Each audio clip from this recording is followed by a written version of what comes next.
सपनों से भरी मांग, आंखों में मातृत्व की चमक और जिंदगी को लेकर नई उम्मीदें। लेकिन बिहार के सिवान जिले से आई इस खबर ने एक बार फिर इंसानियत को शर्मसार कर दिया। एक गर्भवती महिला जिसने अभी जीवन को पूरी तरह जिया भी नहीं था, उसे दहेज के लालच में मौत के घाट उतार दिया गया। यह महज एक गर्भवती महिला की हत्या नहीं, एक अजन्मे बच्चे की भी हत्या है, एक बेटी के विश्वास की हत्या है और साथ ही समाज के उस हिस्से की सच्चाई है जहां दहेज आज भी एक जान की कीमत से ऊपर है। आइए जानते हैं वो दिल दहला देने वाला पूरा मामला जिसने पूरे गांव को मातम में डुबो दिया। घटना सिवान जिले के भगवानपुर हाट थाना क्षेत्र के डेहरी गांव की है, जहां इंसान के रूप में छुपा एक राक्षस अपनी ही गर्भवती पत्नी की हत्या कर बैठा, सिर्फ इसलिए कि उसकी दहेज की भूख पूरी नहीं हुई। मृतिका की पहचान सिपार गांव निवासी कृष्णा महतो की 20 साल की बेटी प्रीति कुमारी के रूप में हुई है। प्रीति की शादी पिछले साल डेहरी गांव के पप्पू महतो से हुई थी। शादी को मुश्किल से 1 साल भी नहीं बीता था कि उसके ससुराल वालों का असली चेहरा सामने आने लगा। प्रीति के पिता कृष्णा महतो का कहना है कि शादी के कुछ ही महीनों के भीतर दहेज में नगद पैसे और गाड़ी की मांग शुरू कर दी गई थी। जब परिवार इस मांग को पूरा नहीं कर सका तो प्रीति पर लगातार मानसिक और शारीरिक अत्याचार बढ़ते चले गए। हर बार वो सहती रही, शायद इसलिए कि अब वह एक पत्नी ही नहीं बल्कि एक मां भी बनने जा रही थी। लेकिन इस बार की प्रताड़ना उसकी सहनशक्ति से परे थी।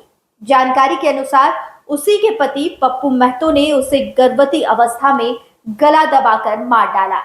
जब प्रीति की सांसें टूट गई तो आरोपी घर से निकलकर भागने की कोशिश करने लगा, लेकिन पुलिस को सूचना मिलते ही उन्होंने तुरंत कार्रवाई की और पति पप्पू महतो को गिरफ्तार कर लिया। घटना की गंभीरता को देखते हुए पुलिस ने शव को पोस्टमार्टम के लिए भेज दिया ताकि मौत के कारणों की पुष्टि की जा सके। वहीं आरोपी की मां, भाई और बहन इस घटना के बाद से घर छोड़कर फरार हो गए हैं। पुलिस की टीम इनकी तलाश में लगातार छापेमारी कर रही है। इस पूरी वारदात ने न सिर्फ प्रीति के मायके वालों को बल्कि पूरे गांव को भी झकझोर के रख दिया है। ग्रामीणों का गुस्सा साफ दिख रहा है।